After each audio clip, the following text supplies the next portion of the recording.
Most of us just got into dating, awareness. We just got in there all excited, but that is not how it's supposed to be. The more conscious you are of what you want, of your purpose, of your values, of where you're heading to, the more you pick a better partner for yourself. Dating becomes easier. You're already serving yourself, so you have no problem serving another person. You're getting in there, with the different mindset. You're getting in there with all your glory and all your magic, because I always say this. Your relationship with yourself is a catalyst for every other relationship you may ever have. So in other words, a better single will automatically make a better partner in a relationship.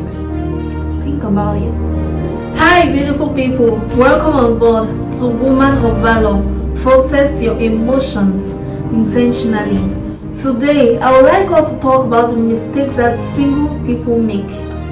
So we're going to get into today's topic immediately.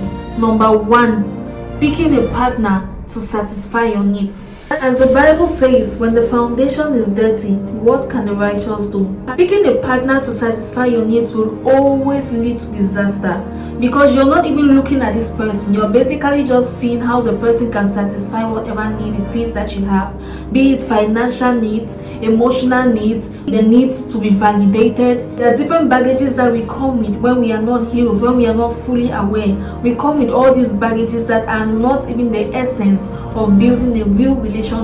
How on earth will the relationship stand the test of time?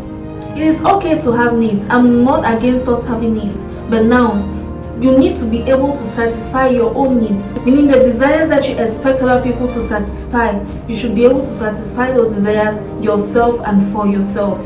When you're able to satisfy your needs yourself, you're getting into a relationship. You're not getting in there because the person can satisfy your needs. You're not getting in there just because the person has money, to sponsor your lavish lifestyle. You're not getting in there just because the person can validate you. You're getting in there because you have assessed, what you want. You've taken out time to look at the person's values. It is different and it makes a huge difference. Getting into a relationship just to satisfy your needs will always lead to disaster, because what happens when that person is unable to satisfy those needs? You get to realize that you didn't even like the person in the first place. There's no other thing that is holding you guys together, because the foundation of the relationship was wrong. I always say this: if you're unable to satisfy your own needs, if you're unable to provide yourself with the finances, emotional support, validation, whatever it is that you're looking out for in a relationship, then you probably shouldn't be in a relationship, because those needs that you're seeking out for literally clouds your mind. The only person that we should be looking on to satisfy all our needs is God. So if you find yourself looking at someone else to satisfy your needs, then you're looking at the wrong direction. Think about it. The second mistake that people make is picking a partner out of desperation and not values. Most times you find yourself lonely. You've been single for so long, so the next option that you find, you just dive into it without even getting to know the person to find out if you guys share the same values. That is a recipe for disaster. Don't do it.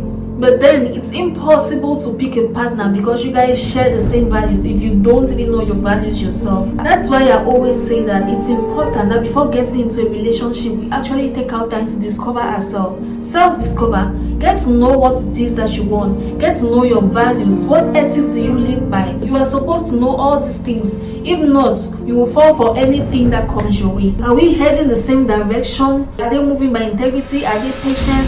Are they accountable? All these things are things that we must really get to know, so that when we're picking a partner, we're actually picking a partner because the person shares the same values with us, because it will be easy for us to understand each other, it will be easy for us to move in the same direction. Two people who disagree cannot go together.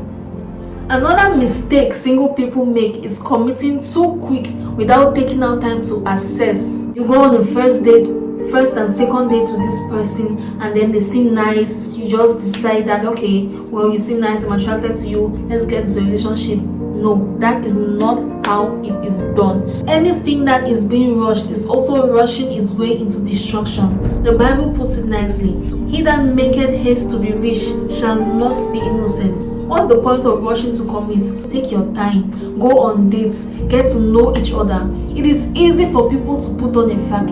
It is easy for people to pretend. You need time to be able to decode, to be able to assess, to be able to see if if the front that they are putting on is actually consistent with their behavior, if it is consistent with their character. It's funny how in this generation we rush to do literally everything. We are rushing to commit, rushing to have sex, rushing to get married, rushing to let go, rushing to divorce. We are always rushing, and at the end of the day we are not making no progress. Leave things to unfold. Time is always a revealer of the truth. Time will always tell you what is real and what is not real.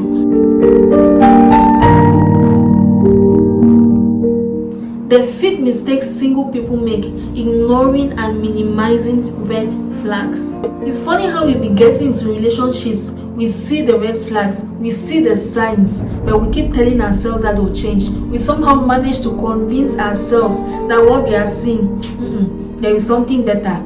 But that is not true. As a matter of fact, believe less of what people say and believe more of what they show you. The signs are always there. Most times we see the signs, but we don't listen.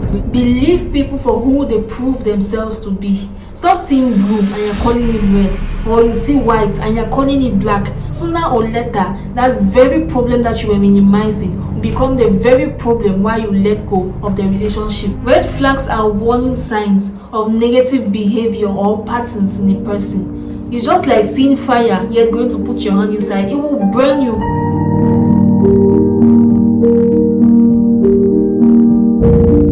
Last but not the least, one of the mistakes that single people make is getting into a relationship without a strong sense of self. What's a strong sense of self? A strong sense of self is having confidence in your worth, having confidence in your abilities, is knowing what you want and what you don't want, knowing what you can tolerate and what you cannot tolerate, knowing your values, knowing your triggers, knowing where you're from and where you're going to. That's a strong sense of self. You will be surprised how many people get into relationships without knowing what they want, without knowing where they're going to, without knowing the values they're looking out for, without knowing the qualities that they want in a partner, without even knowing their triggers. Then what you want to go and do in the relationship? Getting into a relationship without a strong sense of self is a catalyst for destruction. The tricky part is getting to know yourself doesn't happen overnight. Some people actually die without ever getting to know themselves. Some people reach old age without knowing themselves because they have never ever taken out time to really get to build a relationship with themselves. They have never taken out time to challenge what they know, to challenge their core beliefs, to challenge what they think about themselves, to challenge how they approach situations, to challenge how they treat other people. We can only grow when we look back to see what we have been doing, then we assess to see how we can do it better. That is where growth is built.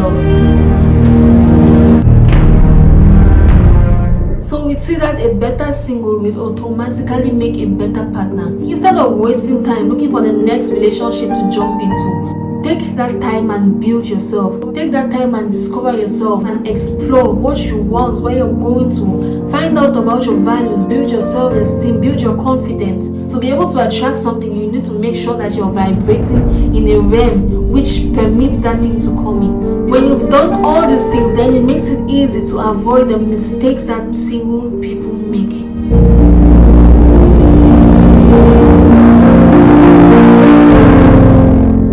To the end of this video. Thank you so much for watching.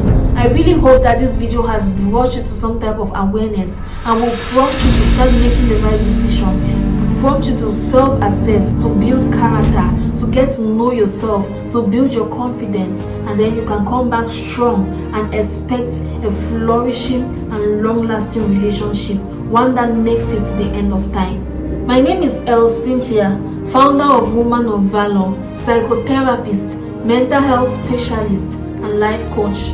Please hit the thumbs up button if you enjoyed watching this video, and don't forget to subscribe to my YouTube channel if you haven't yet done so. Remember, here we are loving, encouraging, motivating, promoting, and rooting for each other, same way I am rooting for you. I love you and there is nothing you can do about it.